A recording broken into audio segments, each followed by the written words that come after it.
radio that makes you happy.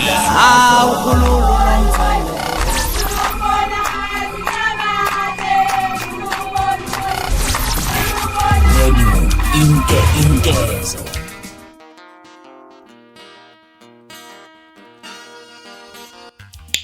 As guys, bekufanele ukuthi umakayi aka ngoba bona at least banamasenti. Bavele bakhohlwe SAPS. Baphume baphele kwi-SAPS. Baqashe a private investigator. Bakufanele ilandwe overseas ngoba yabona kwathiwa SAPS game over. Uzophinde wenzeke esasenzumeyiwe. Khuluma ngomuntu mina ozofuna ikhamera uFlorida wonke. Hayi ewish phela. uFlorida wonke footage yonke ukuthi imoto mangabe bi-red ibipake kuphi isikhathi eside. Kufuneka ifootage yangaphakathi ewish obana kade becofa amafoni.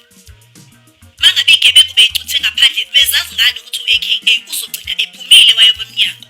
Ngoba bengenzeka phela uAKA adla into ayidlayo ayiphuzela utshwala bakhe angene emotweni fast nje aphuma yongena emotweni fast just like amanye ama-celebrities. Ukubona na overseas bebalekela ipaparazzi benze njani. Umuntu meka waphuma nje sitolo few seconds usuke sehlele emotweni yakhe yabo. Bebazi ngani ukuthi ayike manje usemile-ke manje usesemnyango. Bebevele bepake phambi komnyango bemlindile noma khona usendi i-SMS wathi hayi nangu uyaphuma uma emnyango uzani obana kade becofa amafoni yabo. Isakhi yakhe yekuziyazi phela indaba yabangani baphucwa amafoni bonke kuhambe kuyobhekwa ama-message ama-calls abenziwe. Guys, mina ngibuka lama-cases aphesheya isikhathi esiningi. Ngiyathanda nje vele ukwabuka especially ukulahleka kwabantu ngengxila kona ngiyathanda nje ukwabuka.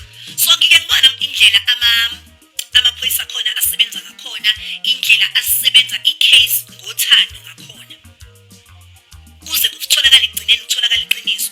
La ayenziwa leyo nto le South Africa la aka ushonile yes it's fine. Kufanele kuze kubhukule umphakathi kuqala mase kuyima i-case iyanako. Umphakathi mongasho lutho hayi kuyathuleka. I-case yasenzumeyiwa phela bese kuthulekile sekwaze kwabhilida thina nathi futhi sisibona i-documentary saqala phansi sabhilida yaqala phansi yavulwa i-case nakhona ishona le nale awazi ukuthi uyizihuba nofumbathiswa imali ijaji umshushisi. Uyabona nje mhlawumbe notolika naye utholishe asazi. So nje ngempela i-case ya-AKA uma wakho uma ifuna